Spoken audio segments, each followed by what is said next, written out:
Hey there, SSG. New game, new video for SSG Tube. What we have is the fourth slot machine in the Social Lift series. We started off with Ruby versus Pearl, then it was Moldzilla, Slaughter Boss, which was relatively recent and very, very popular still in SSG, and now we have Snakes and Ladders Party. I couldn't resist the hissing on the S.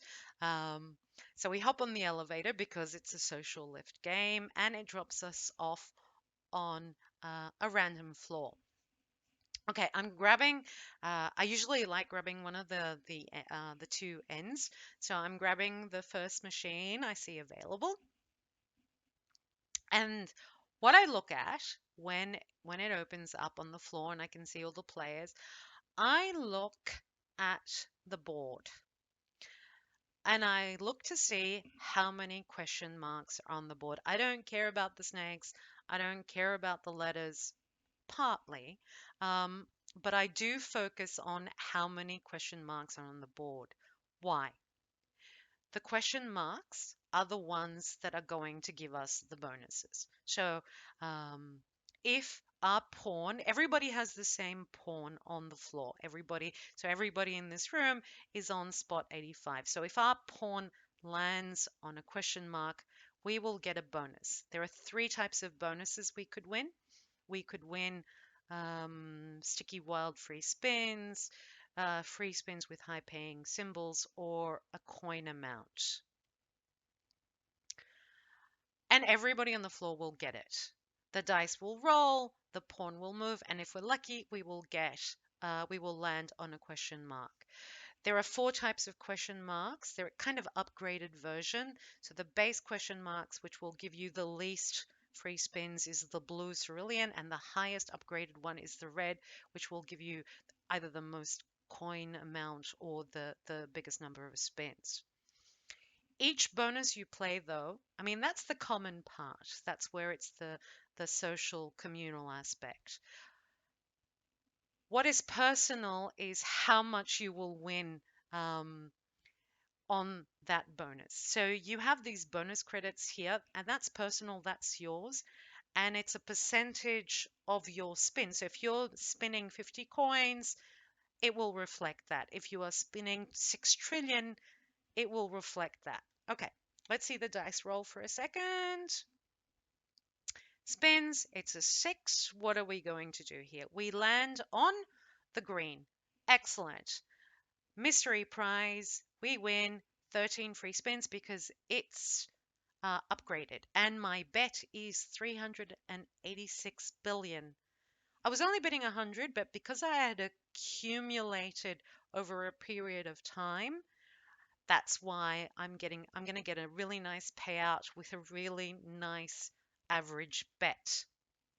Once the bonus is paid out, my bonus credit amount will reset to 1 coin. You can build it up, you can keep building it up, but once you play a bonus, it resets to 1 coin. That's why we saw a lot of cases in SSG over the last 24 hours where people were saying, hey, it was only 1 coin. Once one bonus has been played, you have to build it up to get a better bet. But it resets because only a percentage of your bet goes towards that. So you can see here, I mean, it's a really, really good payout because I had built up a good bonus credit. But if I go to another room now and land on a question mark, it will be very, very little. So you can see here, let me just pause that. It will only be one spin in, one bonus run credit. Do you see? I put in one, so it went up. It reflects that. Now, the other thing that is very, very personal is the bonus completion, the board completion price. So at the moment, again, you can see that I've built it up to 38 trillion. I've been going from room to room trying to do this video, and it's built up to a nice amount, I have to say. I mean, moving from room to room, trying to get bonuses, timing it right, has helped in creating a great board completion. Once I complete this board, I will be awarded that amount. I'm going to stay here. I'm going to finish it. I'm near the end. So I'm going to stay here and get that board completion. But if I get the board completion again, it will reset and I will start to build it up. Let's say, let's say I don't want to get it now. I've been spinning a fair bit. I will. But let's say I didn't. It's personal. If I leave the room, I take it with me. I can go to another room and build it even higher. Again, every spin I put in, a percentage of that spin goes to the board completion, just like a percentage of my spin goes towards the bonus credit. If I play a bonus, it resets to 1 coin. If I get my board completion, it resets to 1 coin, and it's up to me and my betting to make it as big as I want.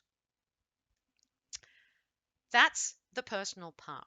That's where you're spending as much as possible to get as much as possible out of it.